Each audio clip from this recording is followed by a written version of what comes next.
It's Grow TV, where we grow together and learn about God. Oh, hey friends, and welcome to Grow TV. I'm Steve. I was just about to make a batch of cookies, my favorite cookies, chocolate chip. But I don't bake that often. Okay, not often at all. Maybe a few times. Okay, never. This is my first time, actually. So I decided to be a smart cookie and look up some common hazards or dangers when it comes to cooking. I never knew that cookies could be so dangerous. For starters, I can slip.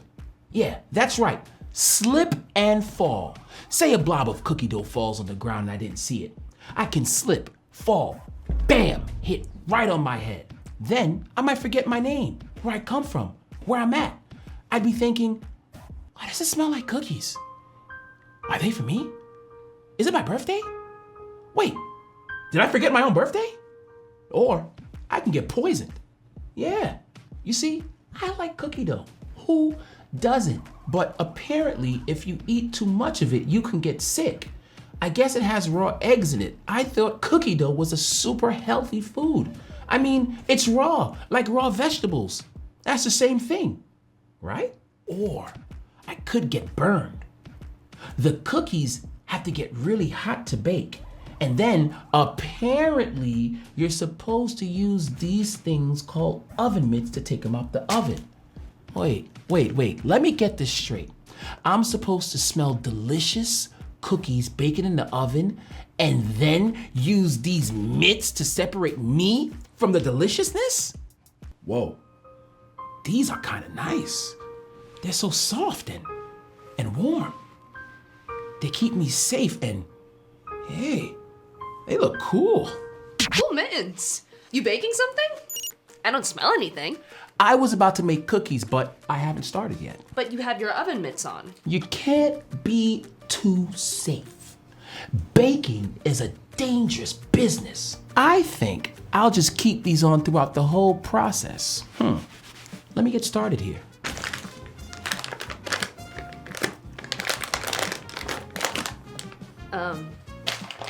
Need some help?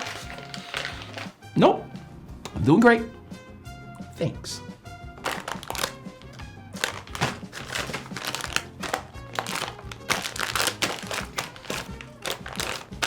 I think your fear has kind of gotten away from you here, Steve. If you follow a guide to making cookies, it'll help you do it safely. And I doubt it says to keep your oven mitts on the whole time. Yeah, I guess so. It's okay though. We all get scared sometimes. Even the prophet Elijah got so scared once that he ran for his life. Really? Yeah, and God had to guide him through that fear. It's in a story from 1 Kings chapter 19. Elijah was God's prophet who shared God's message with the people. He challenged King Ahab and the prophets of a god named Baal to see whose God was the real God.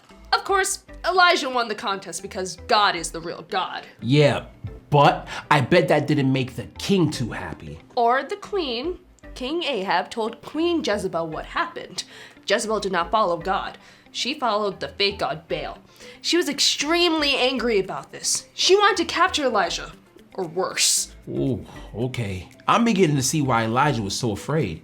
Making kings and queens angry is just an activity just as dangerous as baking cookies. Well, maybe slightly more so. So Elijah was very afraid, so he ran away. He found a place to rest and pray to God. He thought this was the end for him. He told God how he felt, and he fell asleep. In 1 Kings 19, 5-6, it says, all at once an angel touched him and said, "Get up and eat." He looked around, and there by his head was some bread baked over hot coals and a jar of water. He ate and drank and then lay down again. What? The angel was baking without oven mitts? I think angels can do that. Oh, also, that nap? After a nap? Oh, that's just next level. Well, Elijah was exhausted and scared. He didn't know what else to do. The angel came back and woke him up again. The angel told Elijah to get up and eat again. God knew that the journey ahead for Elijah would be tough. In verse 7, it says, the angel of the Lord came back a second time and touched him and said, "Get up and eat, for the journey is too much for you." Whoa, God really understood what Elijah was going through. And gave him what he needed to carry on. After eating, Elijah felt stronger. He was able to travel 40 days and 40 nights until he reached a place called Horeb, the mountain of God. Elijah stayed in a cave there and was safe. 40 days and nights? That must have been some bread. Elijah felt scared and unsafe. God led Elijah to safety where he could eat and rest. We experience situations in life that can make us feel unsafe sometimes. In those times, God's words can comfort us and help us feel safe. God also gives us safe people we can talk to about what is going on. Whether we are scared because of some kind of danger or because we're feeling lost and aren't sure what to do, we can remember Elijah's story. And we can remember that God guides me when I'm scared. Hey, you are right. There are guidelines here that can help me to make sure that I am safe from baking cookies.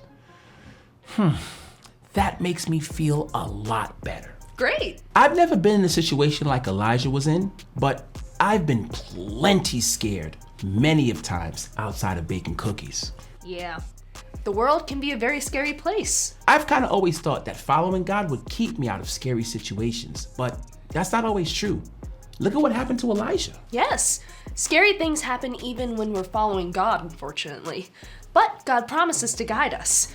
We might not have to stand up to queens and kings, but we might have to make a decision that isn't popular, or stand up for someone that no one else is standing up for. I've definitely been in those situations before, and it's definitely scary.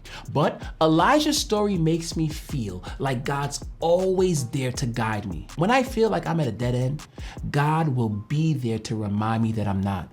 God can give you courage and strength to carry on. And though things may be scary for a while, God wants to guide us back to safety, just like God did for Elijah. Whether we're baking cookies, standing up to false gods, or facing life, we can always remember that God guides me when I'm scared, and God guides you too.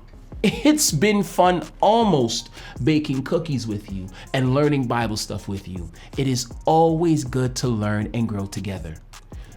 We'd better get baking. Crystal, you wanna help? For sure. Okay, cool. See you next time, guys. Bye.